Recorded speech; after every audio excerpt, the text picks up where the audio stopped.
Hello everyone, welcome to my channel digital Hindi service. दोस्तों, आज की इस वीडियो में मैं आपको बताने वाला हूं कि बिहार में जो एसआईआर हुआ है यानी स्पेशल इंटेंसिव रिवीजन, उसमें चुनाव आयोग ने 1 अगस्त को ड्राफ्ट वोटिंग लिस्ट अपने पोर्टल पर जारी की है, जिसमें आप अपना नाम चेक कर सकते हैं। अगर आपका नाम ड्राफ्ट वोटिंग लिस्ट में मिल जाता है तब तो आपको आपको टेंशन लेने की ज़रूरत नहीं है, आपका नाम वोटर लिस्ट में ऐड हो गया है और आप बिहार के आगामी इलेक्शन में वो अपना वोट डाल सकते हैं। लेकिन अगर आपका नाम इस ड्राफ्ट लिस्ट में नहीं है तो आपका नाम वोटर लिस्ट में अभी ऐड नहीं हुआ है और जो फाइनल वोटर लिस्ट आएगी उसमें भी आपका ऐड नहीं होगा। तो कैसे आप फाइनल वोटर लिस्ट में अपना नाम ऐड करा सकते हैं, तो आपको बताते हैं। इसके लिए आप ऑब्जेक्शन या क्लेम कर सकते हैं वोटर लिस्ट में अपना नाम शामिल कराने के लिए। तो क्या क्या डॉक्यूमेंट आप क्लेम फॉर्म में लगा सकते हैं ताकि आपका नाम जो है वो वोटर लिस्ट में शामिल हो जाए? क्या 2003 की वोटर लिस्ट में आपका नाम होना ज़रूरी है? ये दोनों चीज़ों इन दोनों सवालों के जवाब मैं आपको देता हूँ। सबसे पहले तो ये है कि क्या क्या डॉक्यूमेंट आप क्लेम करने के लिए लगा सकते हैं अपना नाम वोटर लिस्ट में शामिल कराने के लिए। देखिए, माननीय सुप्रीम कोर्ट ने इलेक्शन कमीशन को बोला है कि वोटर लिस्ट को फ्रेंडली बनाया जाए, इसलिए आधार के अलावा 11 डॉक्यूमेंट को भी वैलिड किया गया है। कौन कौन से डॉक्यूमेंट हैं जो एक्सेप्टेबल हैं? देखिए, सबसे पहले तो आधार कार्ड है जो माननीय सुप्रीम कोर्ट ने अभी शामिल किया है। उसके अलावा passport, driving licence, PAN card, government service identity card, अगर आप किसी गवर्नमेंट जॉब में थे तो आप लगा सकते हैं। Passbook with photograph issued by post office and bank, अगर कोई भी गवर्नमेंट बैंक है या पोस्ट ऑफिस है उसमें आपकी पासबुक थी जिसमें आपका फोटो होना चाहिए, वो आप लगा सकते हैं। Student identity card issued by recognised institution, अगर आप किसी रिकॉग्नाइज्ड इंस्टीट्यूशन में पढ़ रहे हैं, कोई भी कोर्स कर रहे हैं, तो वहाँ का आप आइडेंटिटी कार्ड लगा सकते हैं। इसके अलावा smart card issued by RGI under NPR, अगर आपके पास आरजीआई का कार्ड है तो आप लगा सकते हैं। मनरेगा जॉब कार्ड है तो वो आप लगा सकते हैं। Health insurance smart card issued under ministry of labour scheme, अगर लेबर स्कीम के अंदर आपने कोई भी इंश्योरेंस लिया है उसका आपके पास स्मार्ट कार्ड है तो वो आप लगा सकते हैं।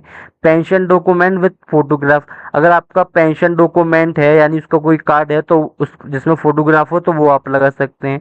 इसके अलावा any official identity card issued by MP MLA MLC, यानी कोई भी आइडेंटिटी कार्ड जिसमें वो आपके आइडेंटिटी दिखाता हो और सर्टिफाई करता हो कि जिसमें एमपी एमएलए की भाई इनका नाम ये है, इनके पिता का नाम ये है और ये यहाँ पर रहते हैं, अगर वो सर्टिफाई कर देता है और एक आइडेंटिटी कार्ड बना के देता है तब भी आप लगा सकते हैं। तो ये 12 डॉक्यूमेंट है जिसमें आधार कार्ड भी शामिल है, जिसे माननीय सुप्रीम कोर्ट ने वैलिड किया है, जिसमें आप क्लेम फॉर्म सबमिट करते टाइम लगा सकते हैं। आपका जो पुराना वोटर आईडी कार्ड है जो रिजेक्ट किया गया है उसको साथ में लगा सकते हैं, और इनमें से जो भी आपके पास डॉक्यूमेंट हो मैक्सिमम वो आप लगा सकते हैं।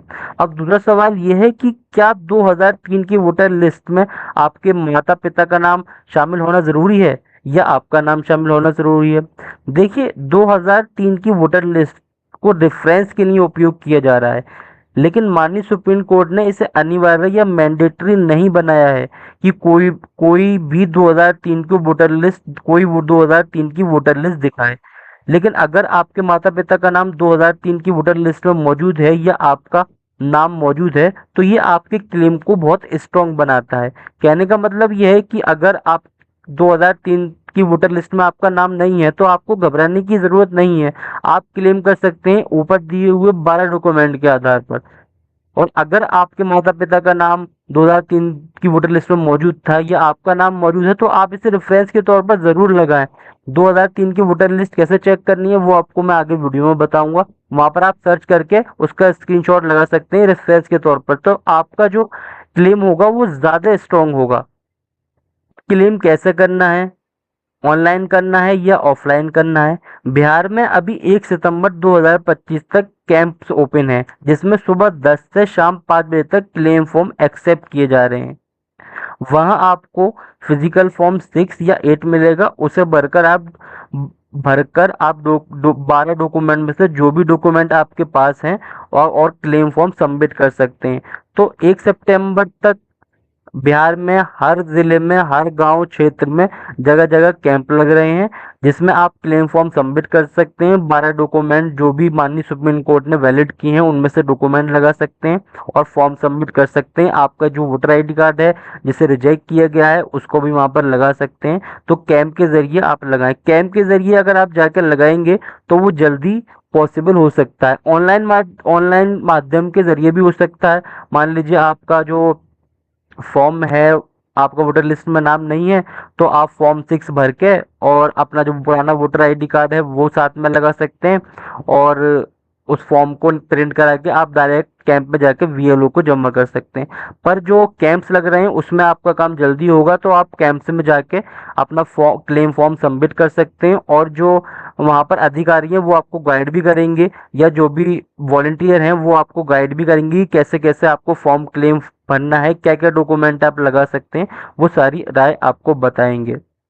तो आप सबसे पहले अपनी वोटर लिस्ट में कैसे नाम चेक कर सकते हैं वो आपको बताता हूँ, और 2003 में आपका वोटर लिस्ट में कैसे नाम चेक कर सकते हैं अपने माता पिता का या अपना, वो भी आपको बताता हूँ। तो चलिए शुरू करते हैं। इसके अलावा कोई भी क्वेश्चन अगर आपका है तो हम हमें कमेंट में बता सकते हैं, हम आपके प्रश्नों का जरूर उत्तर देंगे। तो सब ये आपको बताते हैं कि आप कैसे अपनी वोटर लिस्ट में अपना नाम चेक कर सकते हैं और 2003 की वोटर लिस्ट में अपना नाम कैसे चेक कर सकते हैं।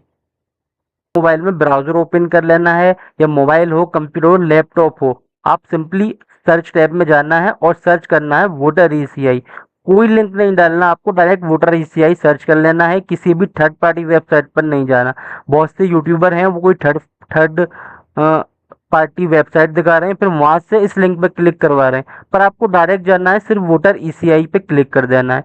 जैसे आप वोटर ईसीआई यहाँ पे सर्च करेंगे तो सबसे पहला वेब पेज ओपन होगा, वोटर voters.eci.gov.in, आपको इस पर क्लिक कर देना है। इसका लिंक मैं डिस्क्रिप्शन पे डाल दूंगा, आप डायरेक्ट जाके जा सकते हैं। जैसे ही आप इस पर क्लिक करेंगे देखिए कुछ इस तरह का इंटरफेस आएगा और एक नोटिफिकेशन आएगी जो बिहार के एसआईआर से रिलेटेड है। देखिए इसमें बताया गया है कि जो एसआईआर का प्रोसेस है, प्रक्रिया है, वो बताई गई है। जो पहला चरण है जिसमें 25 जून से लेकर 25 जुलाई तक चलेगा, जिसमें प्रारूप मतदाता सूची का प्रकाशन 1 अगस्त को होगा। 1 अगस्त को जो हमारी ड्राफ्ट वोटिंग लिस्ट है वो जारी की जाएगी। दूसरा चरण यह है कि प्रारूप मतदाता सूची में किसी भी त्रुटि की सुधार के लिए कोई भी मतदाता, कोई भी राजनीतिक दल अपने दावे की आपत्ति दर्ज कर सकता है। यानी अगर आपका नाम ड्राफ्ट वोटिंग लिस्ट में नहीं है तो आप 1 अगस्त 2025 से 1 सितंबर 2025 तक इसको वैलिड कर सक इसको क्लेम कर सकते हैं, जैसा कि मैंने वीडियो में बताया है। तीसरा चरण यह है कि सभी ईआरओ प्रपत्रों की जांच एवं सभी दावों को, आपत्तियों को निस्तारण कर दिया जाएगा। यानी ताकि चुनाव आयोग जितने भी दावे उसको रिसीव होंगे, अगर उसे लगेगा कि इसका दावा मजबूत है तो आपका वोटिंग लिस्ट में नाम ऐड कर देगा, अगर नहीं है तो वो नहीं करेंगे। फाइनल मतदाता सूची की अंतिम प्रकाशन 30 सितंबर को होगी। ये जो है फाइनल वोटर लिस्ट है। अगर क्लेम करने के बाद आपका नाम इसमें शामिल हो जाता है तो ये फाइनल वोटर लिस्ट है, इसके बाद जो है आपका नाम ऐड नहीं होगा। अगर इस वोटर लिस्ट में आपका नाम बचता है तो आप वोट डाल सकते हैं। तो चलिए आपको बताता हूँ कि आप कैसे अपना वोटर लिस्ट में अपना नाम कैसे चेक कर सकते हैं। तो आप जैसे ही होम पेज पर जाएंगे तो सबसे पहले दिखेगा special intensive revision 2025 Bihar, search your name in draft roll. सबसे पहले तो आपको ये चेक करना है कि आपका वोटर लिस्ट में नाम ऐड हुआ है या नहीं। तो आप इस पर क्लिक करेंगे, यहाँ पर अपनी स्टेट बिहार सेलेक्ट करेंगे और यहाँ पर आपको अपना ईपीआईसी नंबर डालना है। ईपीआईसी नंबर यानी वोटर आईडी कार्ड नंबर, जो आपके वोटर आईडी पर टॉप पे दिया होता है। यहाँ पर आप सर्च करेंगे, कैप्चा कोड डालेंगे, सबमिट कर देंगे। सबमिट करने के बाद अगर नीचे आपकी डिटेल आ जाती है, आपका नाम, फादर का नाम, मोबाइल नंबर, तो इसका मतलब ये है कि वोटर लिस्ट में आपका नाम शामिल है और आपको टेंशन लेने की जरूरत नहीं है। दूसरी बात यह है कि अगर वोटर आईडी कार्ड नंबर डालने के बाद भी आपका नाम नहीं आ रहा है तो इसका मतलब यह है कि वोटर लिस्ट में आपका नाम ऐड नहीं है, तो आपको क्लेम फॉर्म सबमिट करना होगा, जो कि मैंने वीडियो में उसका पूरा प्रोसेस बताया है। अब अब आप चाहते हैं कि 2003 की वोटर लिस्ट में मैं चेक कर लूं कि मेरे माता पिता का ये मेरा नाम 2003 की वोटर लिस्ट में शामिल है या नहीं। तो इसके लिए आपको इसके नीचे ठीक दे रखा है, search your name in 2003 Bihar e roll, जैसे एरो बन रखा है इसमें ग्रीन वाला जो है, इस पर आप क्लिक कर सकते हैं। यहाँ पर आप देख सकते हैं बिहार, यहाँ पर मैं डिस्ट्रिक्ट सेलेक्ट कर लेंगे, असेंबली सेलेक्ट करेंगे, लैंग्वेज हिंदी है वो सेलेक्ट कर लेंगे और अपना जो ड्राफ्ट 2025 है आप इसको सेलेक्ट कर लेंगे। उसके बाद आप कैप्चा कोड डाल लेंगे और आपकी वोटर लिस्ट डाउनलोड हो जाएगी। अगर उसमें आपके माता पिता का नाम मिल जाता है तो आप रेफरेंस के तौर पर लगा सकते हैं, अदरवाइज कोई ज़रूरी नहीं है। माननीय सुप्रीम कोर्ट के आदेशानुसार आपके जो 12 डॉक्यूमेंट वैलिड किए वो लगाकर आप क्लेम फॉर्म सबमिट कर सकते हैं। अगर वीडियो पसंद आई हो तो चैनल को सब्सक्राइब करें, वीडियो को लाइक शेयर ज़रूर करें। अगर वोटर लिस्ट से रिलेटेड अगर कोई भी प्रश्न आपका है तो कमेंट में हमें ज़रूर बताएं, जिसमें आपको कठिनाई आ रही हो, हम उसका उत्तर ज़रूर देंगे। Thank you for watching.